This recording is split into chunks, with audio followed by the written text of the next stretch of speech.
Ողջույն Օրագիր Նյուզի սիրելի հետևորդներ, այսօր տաղավարում մեզ հյուրընկալվել է բլոգեր, լուսանկարիչ Աննան։ Ողջույն Աննա ջան։ Ողջույն Թամարա ջան։ Շնորհակալ եմ մեզ հյուրընկալվելու համար։ Ես էլ ձեզ եմ շնորհակալ հրավերի համար։ Նախ երևի պատմեք մի փոքր ձեր մասին, բլոգեր, լուսանկարիչ եւ միջոցառումների կազմակերպիչ, ինչպես ստացվեց, որ այս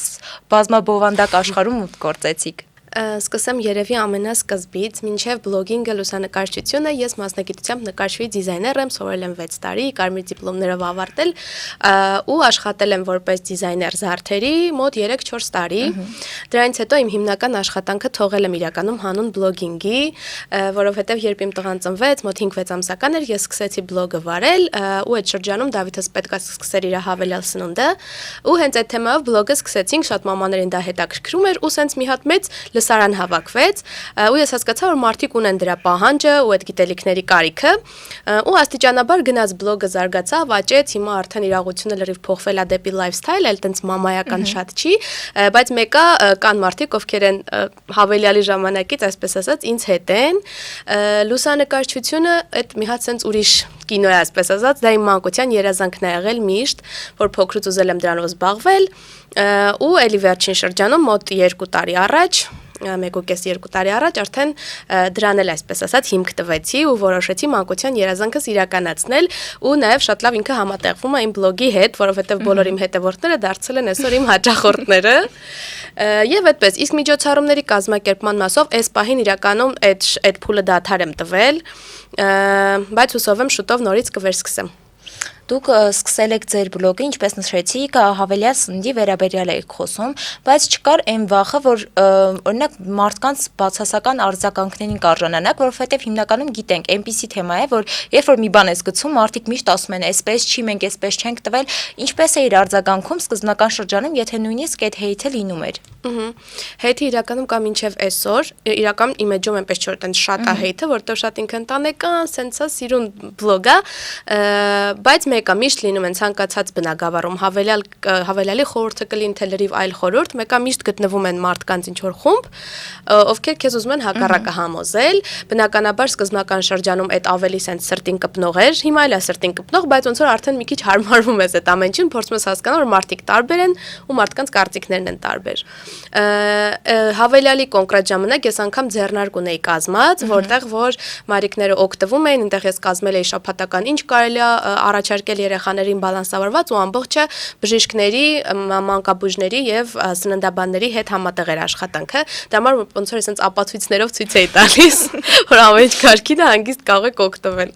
Իսկ ինչպես է անցնում ձեր օրը, որովհետև երբ որ մենք նայում ենք, միշտ մտածում ենք ինչ լավ է, Երանի օրինակ ես էլ կարողանայի այդպես հայտնի լինել, թեկուզ ինձ այդքան մարդ հետևեր, ընդհանրապես բլոգեր լինելը հեշտ է, նաև նշեմ, որ երեխա ունեք եւ երեխայի հետ պատկերացնում եմ, որ այդքան էլ հեշտ չի լինում օրը դասավորել։ Ինչպես եք ընդհանրապես որոշում այդ օրը ինչ պետք է անեք։ Դե եթե ֆիքսված ինչ-որ նկարահանումներ չկան օրվա մեջ, այսինքն հստակ ժամային ու մենք ենք մեր օրը որոշում, այդ օրը որոշում է Դավիթը իրականում ու միշտ բոլոր մամաներն էլ կփաստեն, որ եթե երեխան արդեն լինում է, արդեն ինքն է կոպիտ ասած որոշում քո օրը ոնց է գնում, որովհետև կարող է դու մի ամբողջ օր ինչ-որ գործեր պլանավորես ու մեկ էլ գիշերը երեխան որոշի հիվանդանալ ու վերջ բոլոր գործերը չեղարկվում են։ Օրը փորձում եմ բալանսավորված այնպես պահել, որ աշխատանքս կամ իմ գործերը կարողանամ կազմակերպել մինչև ժամը 5-ը, որը որ Դավիթի մանկապարտեզի ժամն է, որ դրանից հետո կարողանամ իրան ժամանակ տրամադրեմ, որտեվ չնայած որ ինչքան էլ շատ եմ ես իրան տրամադրում ժամանակ, ինքը մեկա բողոքում, ասում է մամայի հետ քիչ ես լինում, բայց ամբողջ օրը իրար հետ ենք։ Շատ քիչ է լինում, որ ես երեկոյան ժամերի գնում եմ նկարանման, հիմնականը լինում է մինչև ժամը 5-ը, փորձում եմ այդ բալանսը աշխատանք ու ընտանիք պահել, որ ոչ մեկ չնեղվի, չգիտեմ ինչքանով է ստացվում։ Երբ որ խոսեցինք ընտանիքի մասին, խոսենք նաև ձեր ամուսնու մասին։ Բոլորը շատ սիրում են ձեր զույգը եւ միշտ հարցնում են ինչպես եք ծանոթացել։ Կարող եք նաև պատմել մեզ, թե ինչպես եք ծանոթացել ձեր ամուսնու հետ։ Մենք ծանոթացել ենք 15 տարեկանում, ես 15 տարեկան եմ, ամուսինս 16, այսինքն մոտ 13 տարի առաջ այդ ժամանակվանից ընկերություն ենք անում այսպես ասած մեզ ծանոթացրել է մեր ընդհանուր ընկերը ու այն ժամանակ երբ որ ես անընդհատ գնում էի իմ ընկերոջ տուն գալիս էի իմ ընկերուհուտուն իմ ապագա ամուսինը էլի այնտեղ էր լինում ես ոչ մի անգամ իրեն չեմ տեսել ստացվել է այնպես որ չենք հանդիպել ու հետո այդպես խոսակցություն է եղել իրանց միջև ամուսինս որոշել է ինձ Facebook-ով գտնի այդպես նկարներս ա նայել մի խոսքով sense հերակա պլատոնական սեր ա եղել բայց ես չեմ իմացել այդպես իրանք պատահական իբր պատահական մեր հանդիպումը կազմակերպել են ու այդպես սկսել ենք շփվել են դպրոցական տարիքից մինչև այսօր ամուսնացանք Նաև ձեր ամուսնական կյանքը այնպես չի միշտ sense հարթ է եղել, քանի որ եղել է շրջան, երբ որ հղի եք եւ ամուսինը գնացել է Ռուսաստան աշխատելու Տեսնում եք ոնց եմ ամեն ինչ հետաքրքրել ես ամեն ինչ գիտեմ Նաև երբ որ այդ ժամանակ գնացել էր դուք նշում եք որ բավականին դժվար էր հեշտ չի տրվել այդ ժամանակահատվածը հաղթահարել մի փոքր կկիսվեք ընդհանրապես ինչպես կարողացաք հաղթահարել քանի որ գիտենք որ այսօր այդ տենդենսը դեռ շարունակական է երբ որ ամուսինները գնում են արտերկիր աշխատելու Իրականում ոչ միայն հեշտ չի եղել, այլև շատ դժվար է եղել, ինչքան ինձ համար է դժվար եղել, վստահ եմ նույնքան դժվար եղել է ամուսնուս համար, որովհետև այն շրջանում, երբ որ սենց հորմոնները խառնվում են իրար, դու ավելի զգայուն ես, ավելի էմոցիոնալ ես, կոպիտ ասած մնում ես մենակ, չնայած որ այդ շրջանում ծնողներս իմ կողքին էին, հարազատները, բոլոր ամուսնուս հարազատները, իմ հարազատները, ընկերներս, եմ որ սենց բոլորը փորձում էին ինձ նենց անեն, ես հանկած չնեղվեի, բայց մեկը սենց դու լրիվ քեզ զգում ես մենակ, երբ որ քո ամուսինը քո հետ չի հատկապես էլ եմ ասում երբ որ այդ էմոցիոնալ շրջանում ես ոնց հաղթահարեցինք չեմ հիշում արդեն իրականում այդ մեր հավատն ու սերն էր երևի որ մեզ պահեց որովհետև ինձ թվում էր որ լինում էին օրեր որ ես չէի դիմանում ասում էի չէ այդ չենք կարող ամուսինս էլ ասում էր թողնում եմ գամ ես ասում եք կռիվ էինք անում շատ ժամանակ կռվում էինք շատ ժամանակ փորձում էինք մեկս մեկին սենց հերավար սեր տալով այսպես ասած պահել բայց ասեմ որ 2 տարի շարունակ ինքն այնտեղ եղել բայց ոչ ամբողջական 2 տարի այսինքն մոտ 2-3 ամիս մեկ գալիս էր գնում էր բայց այդ գալ գնալը իրական շատ ավելի ստրեսային էր որովհետև ամեն անգամ գալիս էր, sense նորից հարմարվում էր, էլի գնում էր, շատ դժվար պահեր են եղել, բայց ոնց որ ամուսինս էր ժամանակ ասում էր կտեսնես, հետո որ խոսենք, արդեն ժպիտով ես պատմել, ասում էի դժվար տենց որ գա որ ես այս ամեն ինչը ժպիտով պատմեմ, բայց փաստացի տենց եղավ։ Այն մարդիկ, ովքեր հիմա այս շրջանում են, մենակ մի բան կասեմ, որ իրար թեկոս հերավար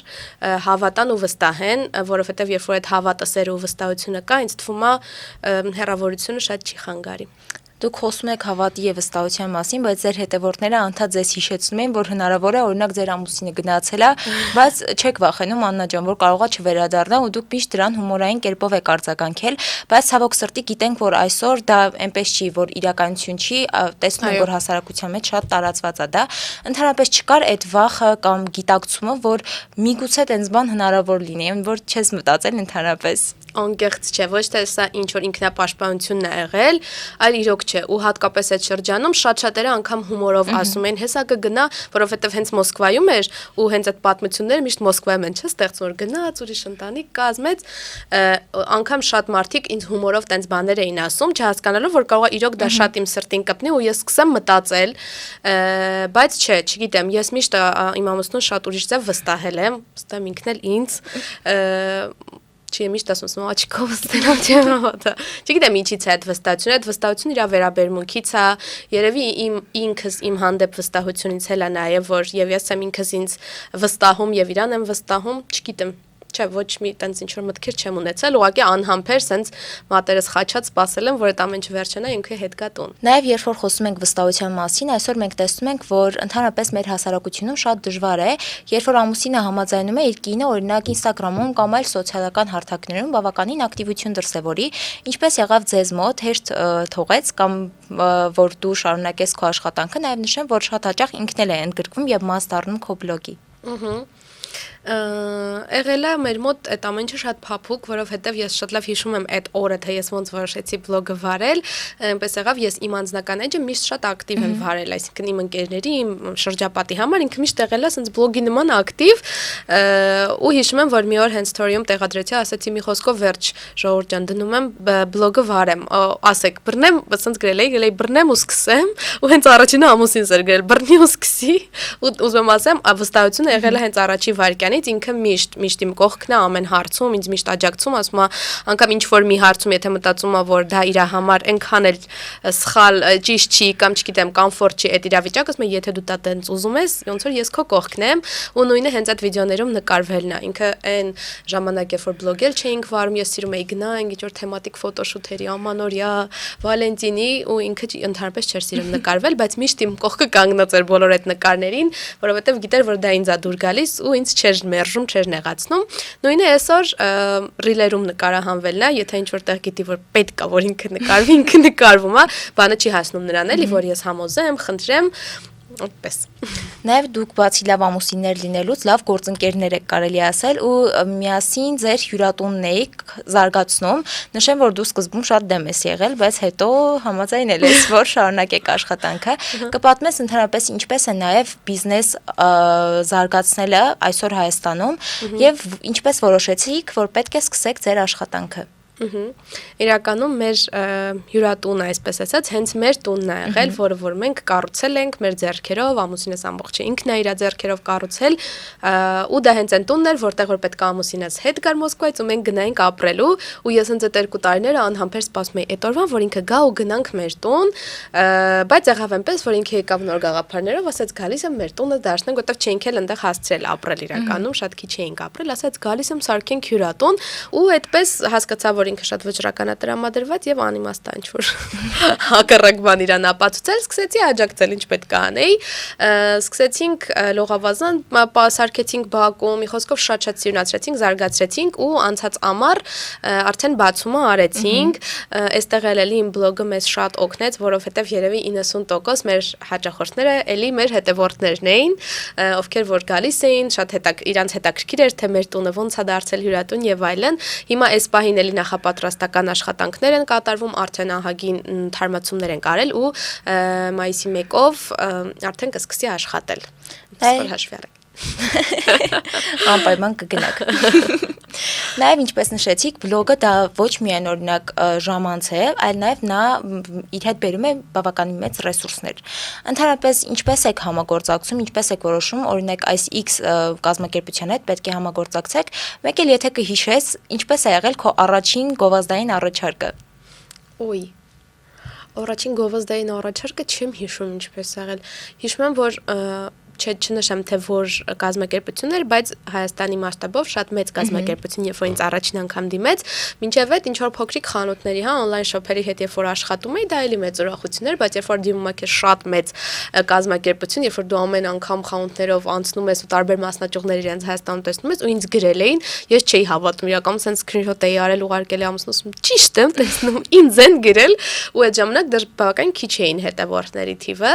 Իսկ ոնց եմ որոշում, թե որ համագործակցությունը ընտրել, որը ոչ, էդ էլի միասին ենք քննարկում։ Անդադ ասացի ամուսինս, հեսա կնայի իրան լավ կզգա։ Իրականում հա շատ ժամանակ, երբ ինչ որ մի համագործակցություն առաջարկ ստանում եմ, անպայման իր հետ քննարկում եմ, ասում եմ, քեզ արժի, թե չէ, թե անիմաստ է։ Բոլոր համագործակցության առաջարկները ֆիլտրվում են մեր ընտանիքի կողմից ու պարտադիր, եթե ինչ որ մի հա, չգիտեմ, այդ կազմակերպությունից մենք երբեք չենք օգտվել եւ չենք էլ օգտվելու, երբեք դա մեր հետևորդներին չենք առաջարկում։ Նաև բլոգը իր դրական կողմերի հետ մեկտեղ ունի բացասական կողմերը, երբ որ դու ճանաչված ես լինում, դու օրինակ գիտես, որ դուրս ես գալիս հանրության մեջ, չես կարող լինել օրինակ թեկուզ պահի տակ շատ ազատ կամ շատ հանգիստ, որտեղ քեզ 4 կողմից մարդիկ անդադ նայում են, ու միշտ երբ որ օրինակ ինչ որ վատ կոմենտներ են գրում, չի լինում այնպես, որ մենք դա մեր սրտին մոտիկ չընդունենք ու հաճախ նաև մեր արտաքինին է դա վերաբերվում։ Ընդհանրապես նման հեյթերին ինչպես ես կարողանում դիմադրել, քանի որ գիտենք, որ նույնիսկ սովորական խոսքի մեջ, երբ որ դիմացինը մեզ փորձում է օրինակ մեր արտաքինի մեջ ինչ որ մինուսներ իր համար գտնել, մարդը չի կարողանում դիմանալ նույնիսկ դրան։ Ընդհանրապես քո մոտ եղել է նման շրջաններ, երբ որ բախվել ես։ Իրական, քանի որ իմ բլոգը հենց շատ sense անկեղծ ու իրական է, այդ վստահ եմ իմ հետևորդները կփաստեն։ Այսինքն ես տենց խնդիր չեմ էլ ունենում հարության մեջ ինձ պահեմ այնպես, չգիտեմ, չորձիկ, որ հանկարծ եթե ինձ տեսնեն, չհասկանան, որ ես օրինակ էկրաններից ենքով, չէ, ես եթե ոնց կամ իմ բլոգում, ես հեռախոսնել անջատեմ նույն մարդն եմ, հեռախոսնել միացնեմ նույն մարդն եմ, զուտ արտաքինի հետ կապված բնականաբար միշտ չես sense ինչ որ բջնված, մազերդ սարկած կամ շպարված, հատկապես առավոտյան, երբ որ երեխային տան մեզ մանկապարտեզ ու մի անգամ եմ տենց դեպք հիշում, ես տենց շատ վատ կոմենտներ արտաքինս հետ կապված չեմ ստանում, որտեվ էլի եմ ասում, անգամ տենց չշպարված ու մազերս չհարդարած եմ սթորիներ անում, մարդիկ սովոր են իմ բոլոր տեսքերից տեսնել։ Այո, ու մի անգամ եմ մենակ այդ հիշում, որ հենց այդ օրն էր եղել, ես շատ վատ, այդ օրը հիվանդ մի կերպ Դավիթին տանում էի պարտեզ, ու սենց քայլելով, սենց շնչակտոր հասնում էի տուն, ենթադրում որ հենց այդ օրն էր ինձ տեսել, տենց մեկնաբանություն եղավ, որ այս աղջկան միշտ տեսնում ենք սենց սոցհարթակներում, ժպտալով, ուրախ, սենց բան, բայց այսօր տեսա, անգամ ոնց որ լվացված չլիներ, այդ էր, որ սենց կպել էր սրտից, ասում լավ, իսկան սենց անես, մի օր վատ լինես, հիվանդ լինես, մարդիկ դա նկատում են ու սենց ասում են, բայց դե չեմ խորանում իրականում շատ, որտեվ դա էլ իր գործիքներ, թողիկն էլ տենց մտածի։ Ամեն անգամ դուրս գալուց sense ուշադիր նայում եք, որ լվացված լինեք, որ հանկարծ էլի չտեսնեն ու չգրեն կոմենտ։ Նաև դուք դաստիարակում եք ձեր որդուն ու միանշանակ աշխատանքի հետ շատ հաճախ հնարավոր է, որ ինչպես նա է բողոքում, որոշ ժամանակ չկարողանաք լիակատար հասցնել նրան, ընդհանրապես ինչպես եք վերաբերվում դաստիարակությանը եւ լինում են պահեր, երբ որ ձեզ մեղավոր եք զգում, որ ինչ որ մի բան չեք կարողանում հասցնել այնպես, եթե օրինակ կամ ժամանակը չի երիքում։